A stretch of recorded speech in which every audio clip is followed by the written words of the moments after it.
Hey, everybody. Thank you for joining the second session of this very special episode of Cyber Wise Guys with Brett Scott, our director of Cyber Range here at TD SYNNEX. Um, if you remember, we spoke about some demons and monsters and angels in our previous session. But I wanted to ask you as a follow up questions, or maybe to start off this portion of today's episode, Brett.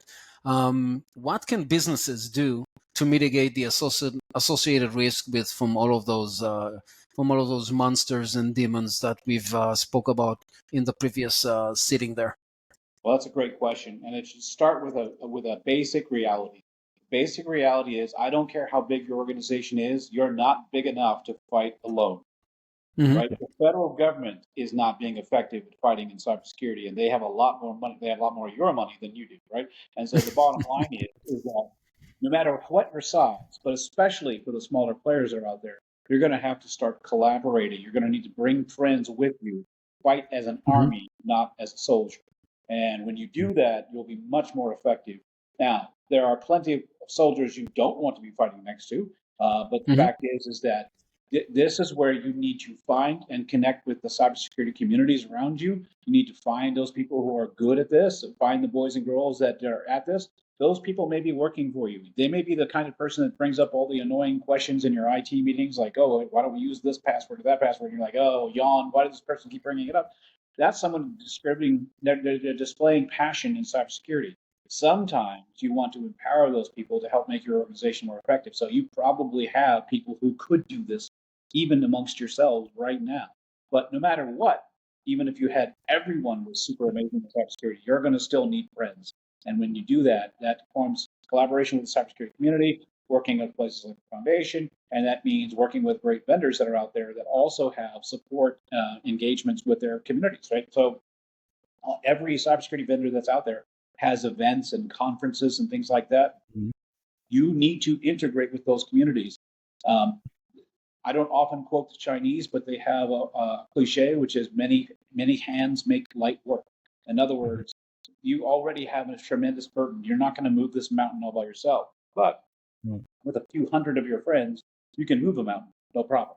So you need to absolutely find who those people are and start working with them, collaborate. The four-letter Brett, word. yeah, that brings up a good question. When there are, when you do collaborate with others in cybersecurity, there are a lot of brilliant minds out there, and with brilliant minds comes a lot of independent thinking. How does an organization sort through all those ideas to determine which direction to go? I mean, there are a lot of great ideas out there, but you can't do everything all at once. What advice do you have for customers who are sort of confused? They're like, well, I have these guys here and they're a great team, but I have 5 different priorities on what I should do with cybersecurity. How does an organization prioritize and go after what's most important first? But that is the most relevant question you could possibly ask. You are amazing, sir. So the problem with the culture of cybersecurity is if you're in cybersecurity, everyone says, "Oh, you're so smart, you're so this," and the bigger problem is a lot of people when they hear that all the time is they start believing it, right? So I promise you right now, if you're one of those cybersecurity professionals that believes you're literally God's gift to cybersecurity, get out of cybersecurity. You're the problem. You're 100% the problem. Because the Right, moment you start right. thinking you are that person, you're no longer that person, and your brain is Yep, you're dead, right? So yep. you just haven't fallen to the ground yet. So the it is absolute chaos when you go through this prospect. And I'm not saying that Mhm, to scare you off. By golly, I'm trying to get you to do it. But what mhm, that means is it's communication, right? So mhm. all people will have good interests for the community in mind. People are awesome. I love that about people. Mhm. But that doesn't mean you follow all of their advice. So Right. you're going to want to bring some expertise around. This is exactly why you would talk with a Microsoft or talk with the CDC, Mhm. talk with the Cyber Foundation, all those people, which can help give you an unbiased guidance and say, hey, here are Yeah. things we think you should do. And then if you think about it, you're building with the big blocks first. And then once you built with the big blocks, you're going to put in the little smaller blocks, and eventually you're pouring in grains of sand. The net Right. result is start somewhere. That somewhere will already change how your trajectory works, Right. and it greatly simplifies the noise of 100 people yelling at you doing this, that, or the other thing, right? So It starts with A, do something, but B, go with your top level experience. Go to the smartest people you can find in cybersecurity, ask them for guidance, bring that back to your team, say, now, okay, here's what we're being told, or here's what's available to us. How do we want to proceed? And that is likely going to get you through the chaotic indecision that you might face if we just said, hey, what do we do? Yeah, I've definitely seen it where the most successful business or organizations that with cybersecurity are those organizations that are looking at cybersecurity as a maturity path, as a journey. So it's as much as my focus is on Sentinel and Azure and Microsoft security. That's not what I don't sell cybersecurity. I sell tools that can help achieve a certain goals in cybersecurity, right? So I think it's looking at that maturity thing. And I think, again, just, if you do something, you're better than you were yesterday.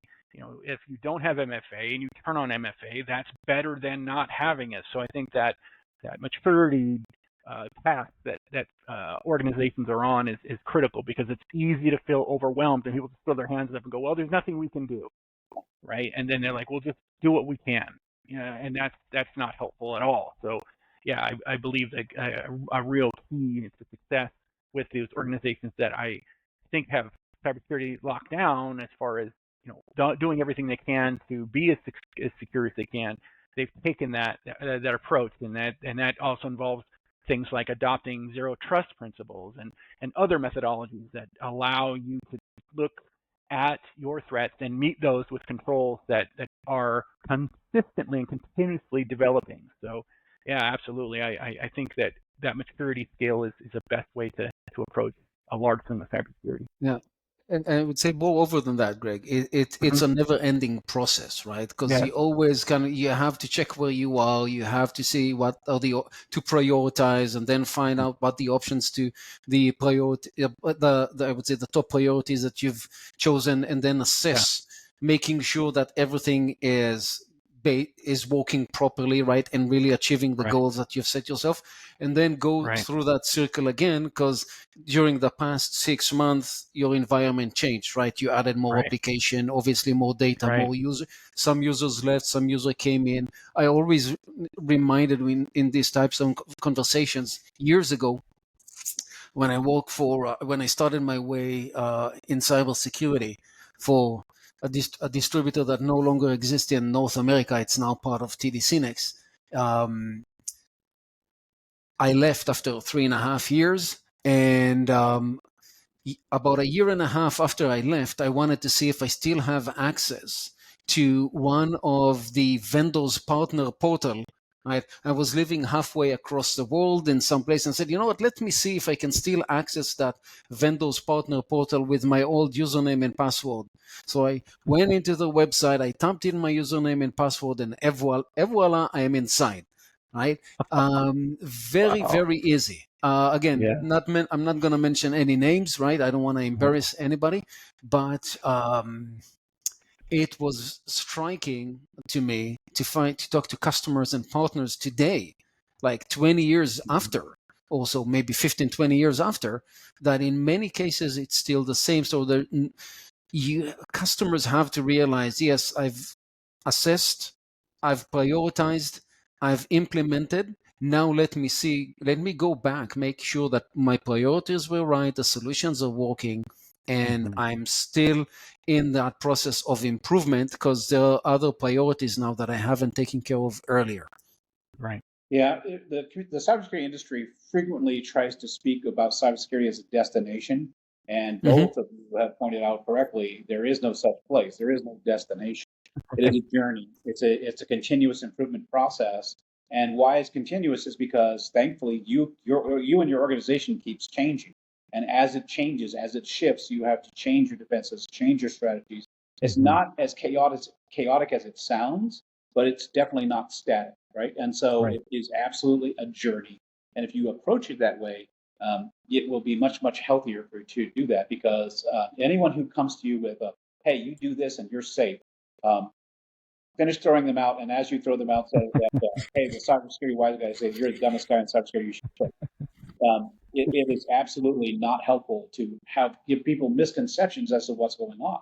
Now, that doesn't mean you Right. have an endless treadmill of costs, although there is cost associated with all of this. So it's a part of Hmm. doing business. It's cost of doing business to be in cybersecurity. But ultimately, if you approach it from a journeys perspective, it's going to give you a healthier approach to how you solve these problems. And obviously, you're going to meet many new friends, and you're going to say bye to certain friends along the way. Yeah. So some will come, some will go, and that's just the way it goes. And I think, Brett, one of the opportunities that organizations have, partners will have when they come to the cyber range, is they can take those controls that they suspect will best defend their greatest risk against their greatest risk, and they can try those out safely inside the cyber range. So if I have a particular vendor that I'm interested in that's defending against malware, ransomware, I can say, well, hey, I'm going to bring this to the cyber range. Let's see if what the way that our stations are set up in a similar, you create another similar image in the cyber range, and then attack it with that very thing.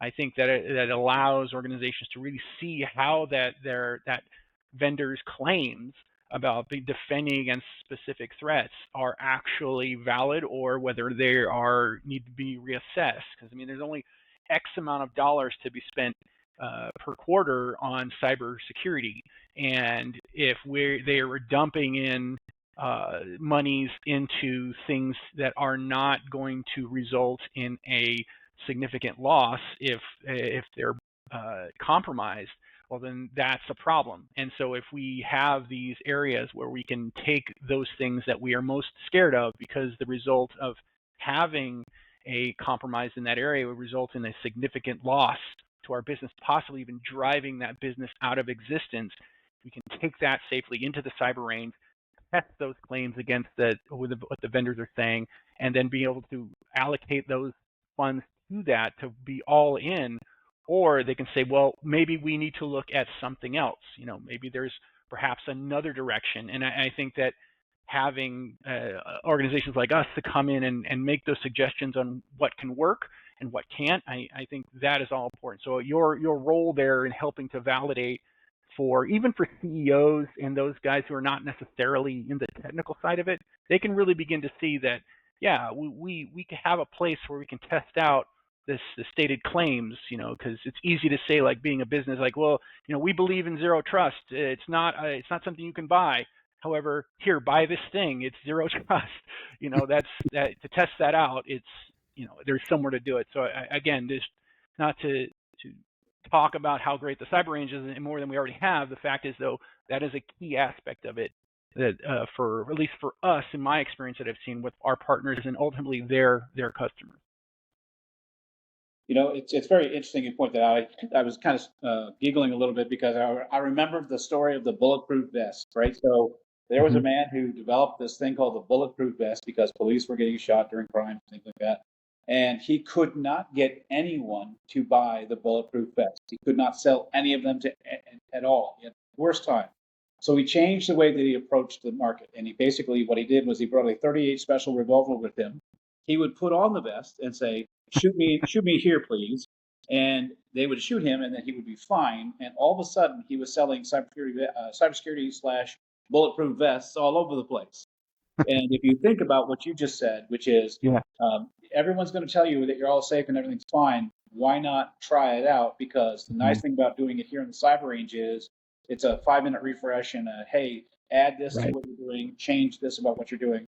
Right. Whereas if you go out in the real world with a bulletproof vest that's never been tested, it either works or you're in a terrible situation.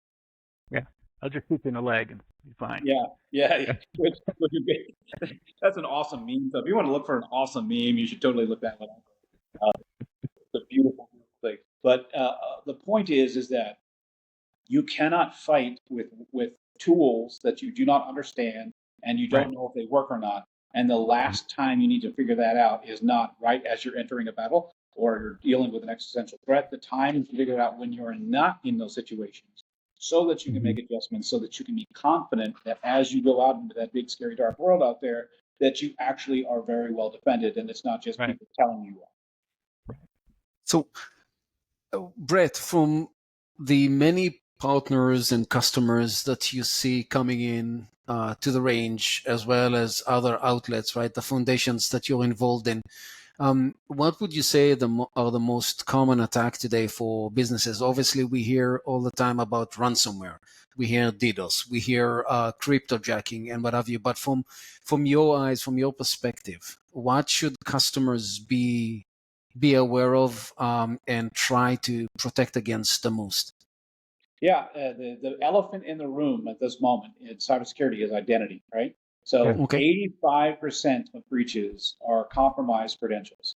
And what we do here in CyberInch, we show people how easy it is to get someone to give away their credentials and to get basically not have it. The sad thing about it is you could have $1 billion cybersecurity system, but if you don't have control of your identity, then you have a $0 protection, right? Mhm. Because Right. you're just logging in. You're like, oh yeah, this is Fred or this is Tina, and so all cybersecurity basically stops after you've authenticated as a valid user. That's a bit of an overstatement, but that's philosophically pretty close. It's getting better with zero trust. Eventually, we'll get to a point where that's not the end all be all. Oh, look, it's Mhm. Fred, and then everybody goes to sleep.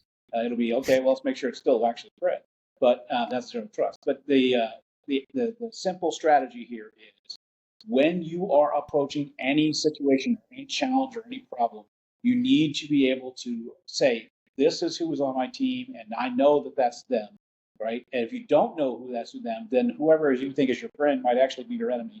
So Mhm. that is exactly 85% of the breaches that are out there are compromised identities, and there are lots of Mhm. ways. You already mentioned earlier, Greg, that Yeah. multi-factor authentication, right? So Mhm. MFA is one of the least costly things that you could be doing to protect Right. your users from doing things that like dumbly giving away their credentials to some phishing attack.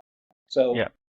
lots of different tools, and let's not get into the, oh, there are 6 ways to defeat MFA, blah blah blah. That's exactly what I was going to talk about, Brett. That just, I hear that all the time. Well, you can defeat MFA pretty easily. They say that without understanding MFA or how to defeat it. That they've heard some random guy say on the internet that you can defeat MFA so easy. It doesn't matter if you have MFA or not. Well, that's simply not true, right? That in some way that he is correct. That any sort of control can be counteracted, right? If I compromise the admin and I become the admin and I'm a malicious actor, I can turn it all off and it's all compromised, right? You can compromise any system. I mean, it does not matter. But the fact is, we have to use those things that will provide the most security to us at the time, and exactly what you're talking about. Just because somebody says, "Whoa," so it's MFA is not the be all end all for all things, then you just don't do it, and then you end up being way vulnerable to all kinds of attacks. So I just think that's a very important point that you just said here. That just because that there's possibility that it can be compromised, we just don't throw our hands up in the air and say, "Well, we'll just continue doing this unsafe thing." Because we heard some guy on the internet say it, So I think it's very important you said that. Well, I think it goes well with that notion of like I would say security not in the cyber but in the real world, right? Which is Yeah. kind of like if you're a thief and you're coming into a neighborhood, right? Mhm. Even if you have a kind of like an IP camera outside your Mhm. door that is not activated, right? It's just Mhm. standing there, right? A thief would much rather go on and deal with with your neighbor that has nothing Mhm. at all, right? Right. So even having something and having it operating at 90% or 95% efficiency is Yeah. better. Like I think you've mentioned, you alluded to that earlier, Ed. I'm sorry, sorry, Greg. That's right. That it's better than having nothing, right? Yeah. And not don't throw your hands in the air and just make sure that you have at least the basics, right? Like Yeah. MFA covered. Mhm. Well, just I want to do one last victory lap on that one, and that is you stated it very well. But if you live in a cold climate and it's really freezing cold outside, when you leave your house, you put on a jacket. Mhm. Well, Hmm. why do I put on a jacket? You can freeze to death even if you have a jacket on, right? It sounds so Right. stupid, right? Like everybody just laughs and goes, "That's dumb." Of course, you wear a jacket. You're Right. Canadian. Well, But the fact are is you that telling me this because I'm Canadian? I Yeah. 100%, and I'm looking at Yes. That's exactly why he's telling you that, specifically Danny. because you're Canadian. But if you are, no matter what, you have locks on your house, you have locks on your Yeah. car. Yeah. Hmm. You generally lock those things. Why do you lock that? Is that because you're expecting some bad guy to come break into your house? No, it's just a good practice. And by having that, Right. I can tell you this: if the bad guy walks up to the door, presses it, and it opens right up, you're going to get robbed. If he tries to open the door and it's locked, he might go, I'm going to have to break in here. I'll keep checking other houses. So again, Right. you do those things because even if they're only incremental, they are changing the trajectory of what your experience is. Are you the Right. victim? Do you become the victim? And so Absolutely. it's just one of those things where if you were to state things that are plainly and absurdly said in cybersecurity into a real world paradigm, everyone goes, "That's dumb. Why would you? Of course you do that." But it's so weird how in the cybersecurity world they're like, "Oh well, MFA can be defeated. I guess I better not do anything to protect my users." So Exactly. it's crazy. But yeah, something is, and you said this multiple times. Let's not let this be lost. You keep bringing up the fact that if you do nothing, we know what happens to you. So Yes, start doing something. exactly. You probably do several things. Doing something changes what happens. Absolutely. So I just maybe kind of like as we going, it's kind of like I want to go like a full circle with you and as we're going back in that discussion, what are the in your eyes, right, in your mind, what are the most promising new technologies? Obviously AI, you've mentioned generative AI earlier, but what are the most promising technologies or tools that you see or you think might will shape the future of cybersecurity? I'm sure you're going to say quantum computing, I'm sure you're going to say AI again, but are there any uh, can you break it down for us? How do you think it's going to shape the future, not just what is going to shape the future? Well, a lot of organizations are using edge or edge type computing, things like cloud hosting and hybrid Hmm. hosting and things like that. Hmm. What is transformative to most organizations is bringing everything together, understanding your total cybersecurity picture. Here's my office here. Here's my office there. Here's my cloud instance. Right now, for the majority of people, those are operating as three separate islands.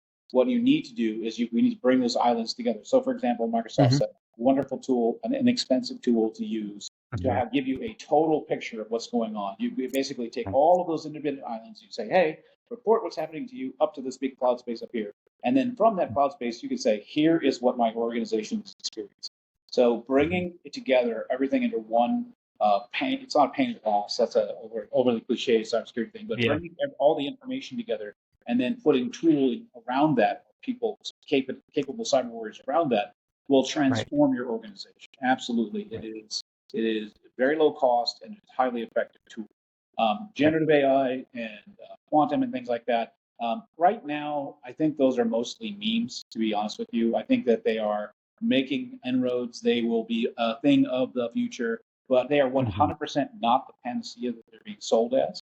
Right. Hmm. And so they are wonderful tools. We use AI all the time here in the cyber, but we use it as a tool for specific purposes. Hmm. If we try to make this tool do the things that that they say it can do, um, if you don't know how the tool works, that's not what happens, and it's a very bad outcome. Hmm.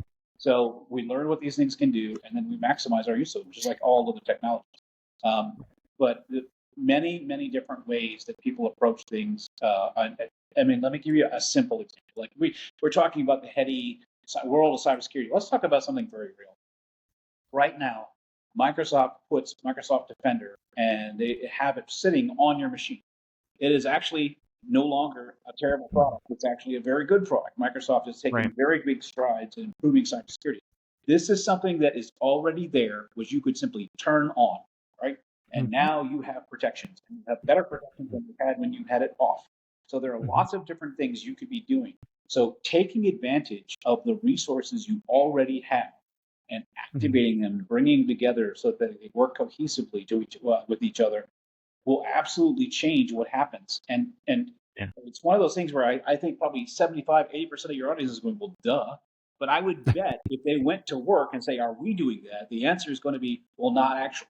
Right. So most people assume that that's what's happening, but that's not what's happening. So you hear a lot of people who are talking heads in cybersecurity talk about, oh, it's always the fundamentals. It's always the fundamentals. The reason why they keep saying that is, and as I don't want to bore you with a long story, but one of our partners brought their customer in, and without question, they were in the top 2% of cybersecurity postures. Like it's nice to bump into companies that are that amazing at cybersecurity. And so they say, so what do you think we should do next? And I said, well, you probably neglected to mention it because you think it's so small, but I never heard you say anything about MFA. And they're like, well, yeah, we don't have MFA. I'm like, are you kidding? You spent all this, right? You've created this beautiful system. You're top 2%. I will sign a letter that says you're in the top 2% of the country, but you're not doing the cheapest, easiest thing for you to do to protect your users. So again, Right. that's a classic example of basic things and bringing it all together completely changes your trajectory. So I Right. helped reposition all of our federal offerings with the company here at TD SYNNEX, and the one thing I heard almost universally was, I have lots of different point solutions, but basically those are safety cones. So if you know where they are, you just drive around them and you get right through like they were never even there. So Hmm. they say, I need help in bringing all of this stuff together. So just rounding out the transformative thing of the future is holistically looking at your cybersecurity posture, bringing all those things together so that you actually have a line of defense rather than safety cones. Okay, so Greg, any final thoughts before we wrap up? I know you always have a lot of your mind on your mind, so feel free Well, to. that is an assumption, Danny. I'm not so sure about. Anyways, no, I think I just want to kind of build on what Brett just finished saying. That the AI again is at not the stage that most people think it is right now, and I think that if you take like Microsoft's approach with Copilot, right? They call it Copilot for a reason because it's not pilot. It's not Mhm. designed, nor should it be the thing that is doing the work of whatever it is you're using it for. It is an excellent tool to use as an embedded product, and that's just in Microsoft. So if you're using something else, some other vendor who has AI assist in there, that's fantastic. And I think that's a good marker at where we are with AI, is that if the primary thing that is happening isn't being done by AI but being assisted by it, that's a good marker for a product that is going to have realistic returns in what you expect it to do. And Brent he said earlier, when you were talking about the malicious AI that I've actually even demonstrated in there, the Mhm. cyber range itself. And again, that is an example of where AI can be used most efficiently, because what is happening with that right now? Well, the malicious actors are using AI as co-pilots essentially to do their thing, and then we as defenders need to respond by doing that very thing. And that enumeration that occurs, you need to be able to enumerate your environment. So a lot of the times when somebody gets into your environment, they're getting in because they know your environment better than you do, right? So they know what version of Apache you're running, right? They know they can enumerate what's happening with your environment, and they have many tools now, even more efficiently researched by AI, that allow them to go in and do these things to take advantage of the vulnerabilities in your system. So exactly what Brett's talking about is that we have this AI that is not going to solve all the issues in this world, but what it will do is really make things more efficient for those who are working to defend against these future threats. If they know how to use the tool. Right. Well, that's why Exactly. they have Greg, and that's why they have Brett, and that's why they have Cyber Wise Guys Exactly. to learn, right? To learn. And with that, guys, I want to thank the listeners, right, for tuning in for Cyber Wise Guys again, because staying secure means staying smart. And until next time, stay vigilant, stay informed, and stay cyber wise. Thank you, Brett. All Thank right, you, buddy. Greg. Bye bye.